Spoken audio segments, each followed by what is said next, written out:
esteja convosco. Proclamação do Evangelho de Jesus Cristo, segundo João. Naquele tempo disse Jesus a seus discípulos: Se me amais, guardareis os meus mandamentos, e eu rogarei ao Pai, e Ele vos dará um outro defensor, para que permaneça sempre convosco, o Espírito da verdade, que o mundo não é capaz de receber, porque não o vê nem o conhece. Vós o conheceis, porque Ele permanece junto de vós e estará dentro de vós. Não vos deixarei órfãos, eu virei a vós. Pouco tempo ainda e o mundo não mais me verá, mas vós me vereis, porque eu vivo e vós vivereis. Naquele dia sabereis que eu estou no meu Pai, e vós em mim, e eu em vós. Quem acolheu os meus mandamentos e os observa, esse me ama. Ora, quem me ama será amado por meu Pai, e eu o amarei e me manifestarei a ele.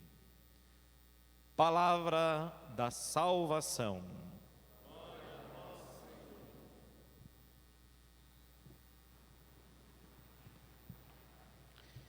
Estimados irmãos, como já foi dito no início da nossa celebração, estamos caminhando para o fim do tempo da Páscoa. Estamos já próximos de celebrar os 40 dias da Páscoa, em que nós celebramos a ascensão do Senhor ao céu, que será comemorada no domingo que vem.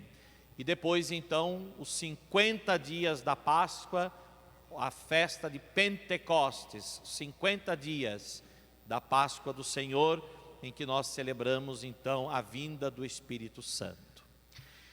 E por ocasião então do final, nos encaminhando para o final do tempo da Páscoa, próximos da festa da Ascensão, quando o Senhor volta para junto do Pai e nos envia o Espírito Santo, a liturgia nos coloca o discurso de despedida de Jesus. Nós sabemos que Jesus, na última ceia, fez um discurso de despedida, como que mostrando aos discípulos o que se daria a partir dali, que ele seria condenado, morto, ressuscitaria ao terceiro dia e depois subiria ao céu e enviaria o Espírito Santo de junto do Pai. E certamente o medo, a angústia, a tristeza tomava conta do coração dos discípulos naquela noite.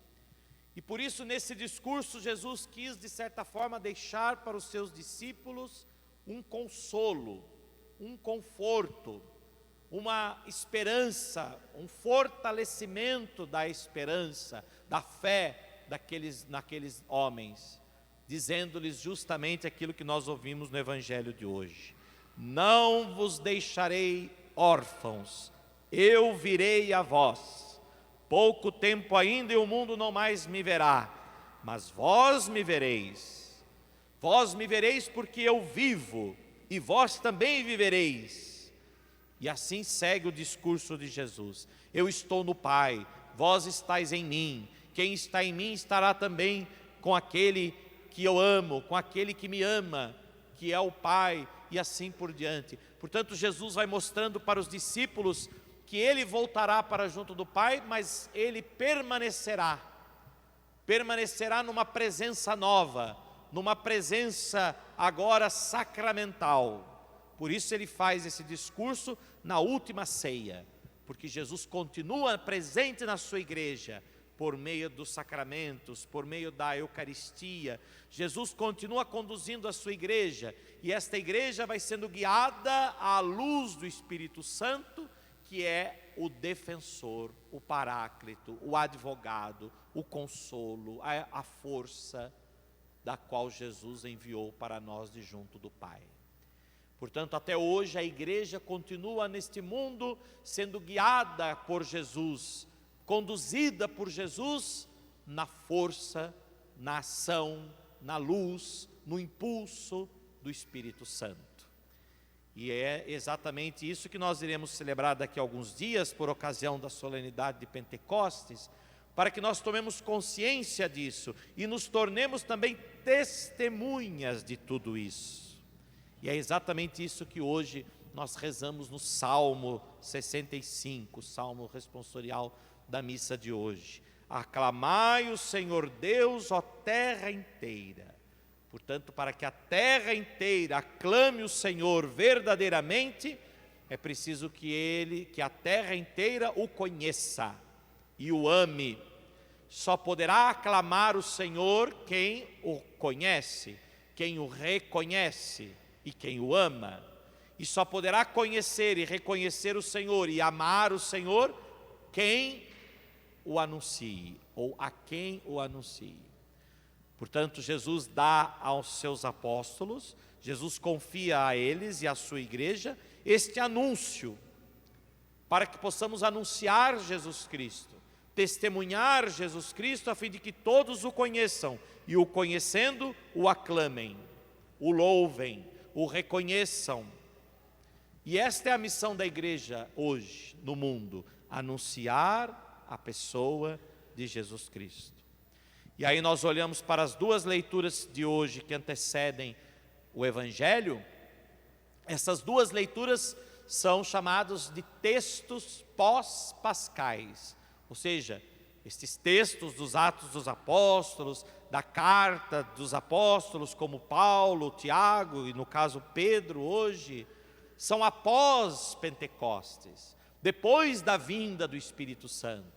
Quando então agora os apóstolos é que iniciam a missão de Jesus, eles é que vão levar adiante esse testemunho, essa vivência. E até hoje, quem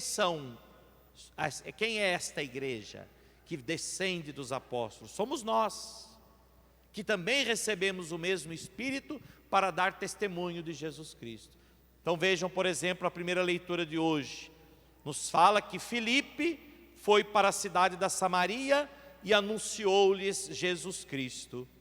E as multidões seguiam com atenção as coisas que Filipe dizia, e todos unânimes o escutavam, pois viam os milagres que ele fazia, viam as obras que ele realizava, e era grande alegria naquela cidade. E os apóstolos então estavam em Jerusalém, e quando souberam o que estava acontecendo na Samaria, ou seja, quando souberam que a Samaria acolhera a palavra de Deus, os apóstolos então enviaram para lá Pedro e João. E chegando lá, Pedro e João oraram pelos habitantes da Samaria, para que eles recebessem o Espírito Santo, porque o Espírito ainda não viera sobre nenhum deles. E então Pedro e João impuseram-lhes as mãos, e eles receberam o Espírito Santo. Vejam, meus irmãos, aqui está a missão da igreja. A missão da igreja é anunciar Jesus Cristo, e cada homem e mulher de boa vontade, ao acolher a mensagem do Evangelho, ao acolher e aceitar a pessoa de Jesus, ao professar a sua fé em Jesus, a igreja, por meio dos seus apóstolos, por meio dos legítimos sucessores dos apóstolos, os bispos e os presbíteros, que deles são colaboradores, impõe-lhes as mãos e envia o Espírito Santo. É a nossa crisma, é o dia em que também nos foi dado o Espírito Santo. Vejam só, meus irmãos, como que muitas vezes nós vamos perdendo o sentido de algumas coisas. Por que a gente é crismado? Eu sou crismado porque todo mundo é crismado, eu também tenho que ser crismado. É um ato social, né? Ser batizado, ser crismado, casar na igreja, é um ato social, né? Ou então eu quero fazer a crisma. Quantas pessoas às vezes dizem, eu quero fazer a crisma porque eu vou ser padrinho de uma pessoa. Então como é que faz para fazer essa crisma aí para eu ser padrinho? Ah, você vai ser padrinho? Sim. A criança já nasceu? Sim. Então, vou ser padrinho daqui a 2 semanas, então como é que faz para eu ser crismado aí, para eu poder ser padrinho da criança? Então, há um sacramento, o Espírito Santo é dado para que ele possa ser padrinho de batismo, é isso? Não. O Espírito Santo é dado para que ele possa se tornar uma testemunha de Jesus Cristo, a quem ele conheceu, a quem ele conheceu por meio da pregação da palavra, da instrução da palavra, a quem ele ama. Quem me ama guardará as minhas palavras. Quem me ama viverá de acordo com os meus mandamentos. Quem me ama guardará a minha palavra, e eu e o Pai viremos a Ele, por meio do Espírito Santo.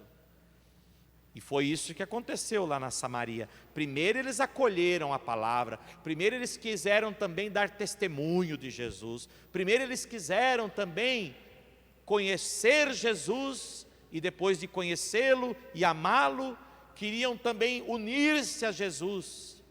E aí então que os apóstolos vieram, muito bem, vamos agora crismar essas pessoas. A crisma é justamente o Espírito Santo dado àqueles que querem se tornarem testemunhas do Evangelho, testemunhas de Deus no mundo, porque o Espírito, como nos disse Jesus no Evangelho, o Espírito Santo é o defensor, o paráclito, o advogado, o consolador. Portanto, é o Espírito Santo que vai à nossa frente, para que nós possamos pregar destemidamente, testemunhar Jesus Cristo. Portanto, nós somos crismados para que tenhamos a força do Espírito Santo para falar com autoridade. Essa é a verdade. Falar com autoridade. A autoridade que nos é dada do alto, não é dado por alguém. O que é autoridade para nós no mundo hoje? É quem está investido, de algum poder, de alguma função, de algum cargo. Essa não é a autoridade da igreja. A igreja tem autoridade para anunciar, para pregar no mundo, porque a autoridade lhe foi dada pelo alto. Jesus, de junto do Pai, enviou o Espírito Santo para que a igreja possa anunciar com autoridade. Autoridade que vem de Deus. Por isso é que nós somos ungidos. É uma força, uma unção do alto. Portanto, cada um de nós que estamos aqui e que já fomos crismados, que recebemos o Espírito Santo, pelo batismo, pela crisma, nós somos chamados a pregar com autoridade. Autoridade de Deus, autoridade do Espírito Santo. Lá no nosso trabalho, lá na nossa profissão, lá na nossa casa, lá onde nós estamos, no mundo, somos chamados a dar testemunho de Jesus Cristo com a vida, mas também com a palavra, com os gestos, na força do Espírito Santo. Como nos disse Jesus, Ele vos conduzirá à verdade, e vós tornareis testemunhas da verdade, consagrados na verdade, e anunciar esta verdade na força do Espírito Santo. E aí vejam só, na segunda leitura, São Pedro diz àqueles que também receberam o Espírito Santo: santificai em vossos corações o Senhor Jesus Cristo, e estai sempre prontos a dar razão da vossa esperança a todo aquele que vô-la pedir. Todos aqueles que nos pedirem, estejam prontos a dar razão da vossa fé, razão da vossa esperança. O que quer dizer isso? A todos aqueles a quem nós evangelizarmos, a quem nós falarmos sobre Jesus, sobre Deus, sobre o Evangelho, todos nós, e a todos aqueles que nos pedirem, estejais prontos para dar razão da vossa esperança, razão da vossa fé. Hoje nós estamos vivendo uma timidez. Muitas pessoas têm medo de defender a sua fé, têm medo de viver e dizer a verdade, Isso é um lado. E tem o outro lado também, que é aquilo que São Pedro diz. Porém, defendam a fé, defendam a doutrina do Evangelho que vocês receberam da igreja, né? Sobretudo num mundo hoje de tantas falsas doutrinas, é preciso defender a doutrina, porém, com mansidão e respeito, e com boa consciência. Porque muitas vezes também hoje, se por um lado alguém se acomoda, por outro lado alguém pensa que está guerreando, né? Alguém proclama a fé, alguém quer defender a fé, mas atacando o outro, condenando o outro, agredindo o outro, como que quase que uma guerra santa, né? Não é isso. São Pedro diz: defendam a fé, dê razão à vossa fé, mas com mansidão, com respeito, com boa consciência, discernimento. Então, se em alguma coisa for difamados, ficarão com vergonha aqueles que os difamam, aqueles que ultrajam o vosso bom procedimento em Cristo, né? Pois será melhor sofrer praticando o bem, se for esta a vontade de Deus, do que praticando o mal. Porque também Jesus morreu. Jesus também morreu por causa dos pecados. Jesus também era justo e foi considerado injusto, né? Jesus também foi difamado. E Jesus guerreou contra alguém para defender a fé. Jesus, que tinha o poder de conduzir a todos ao Pai, Jesus que quis ensinar-nos o caminho da salvação, Jesus impôs o caminho da salvação sobre alguém? Jesus lutou fisicamente com alguém? Quando Pedro tirou a sua espada da bainha e foi de encontro com aquele soldado, que disse Jesus: guarda essa espada na bainha, guarda essa espada na bainha. Não é dessa forma que nós vamos defender a nossa fé. Não é dessa forma que se defende a verdade. A verdade se defende vivendo, testemunhando, mesmo que sejamos difamados, mesmo que sejamos perseguidos e até mortos por ela, né? Porque a nossa verdade, ela ultrapassa este mundo. Nós cremos na verdade de Deus, e a verdade de Deus é que sereis salvos, é que vivereis eternamente. Portanto, não há motivo para tentar se defender aqui da terra, pois o justo juiz, que é Deus, ele sabe exatamente quem está com a verdade, né? Quem está, né, quem está com a verdade, quem está com a justiça, quem está com a honestidade. Deus sabe, não precisa a gente querer fazer justiça com as próprias mãos, né? Portanto, vejam, meus irmãos, isso é dar testemunho da fé, uma fé autêntica, íntegra, com firmeza, né? Com trepidez, mas sem agressão, com mansidão, com respeito. É o que São Pedro nos diz na segunda leitura de hoje. Para que então quem nos veja, quem veja o nosso testemunho, também queira se tornar um de nós. Quem veja o nosso testemunho, o modo como nós vivemos, o modo como nós fazemos as coisas na vida, porque somos cristãos, possam então também desejar dar testemunho de Jesus Cristo. Como é que a gente identifica um cristão? Hoje muitas vezes o cristão quer ter uma identificação exterior, não é? Ele quer, não que isso não seja, não que isso não possa, mas isso não é a grande identificação do cristão. Ah, porque ele usa uma cruz. Ah, porque ele carrega isso. Ah, porque ele usa uma fita. Ah, porque ele usa isso. Ah, porque... Não.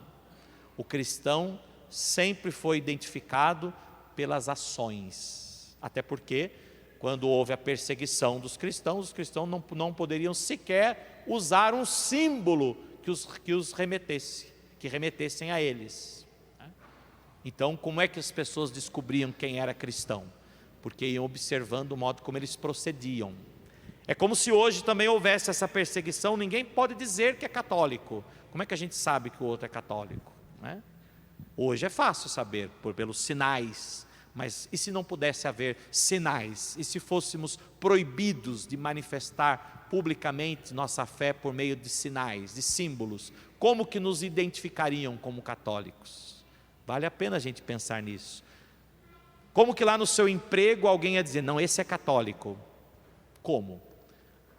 Ele é honesto, ele é bom, ele é caridoso, ele faz o bem, ele não prejudica ninguém, ele não é injusto. Ou seja, através de atitudes, nós olharíamos e falaríamos, esse é cristão, olha o jeito que ele faz, olha como ele vive, olha os atos que ele tem, né? Então, hoje nós estamos vivendo uma inversão às vezes, né?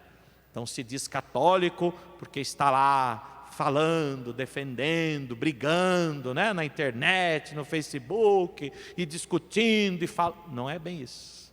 Ser católico, ser cristão, é viver a fé, viver a fé. E a forma como nós vivemos é que vai transformar o mundo. Discussões, falações, discursos, isso não muda o mundo. O que muda o mundo é as atitudes, quando a gente vai mudando e os outros vão querendo mudar a partir da influência que a nossa mudança causa neles. É assim que acontecem as conversões na família, é ou não é? Os pais às vezes estão afastados, começam a participar da igreja, por quê? Porque o filho começou a participar. Então, para dar exemplo, para dar testemunho, olha, temos que ir também. Nosso filho está indo, ou vice-versa. Ou então, através de um amigo. Enfim, nós vamos vendo como o outro faz e vamos querendo fazer também como ele faz.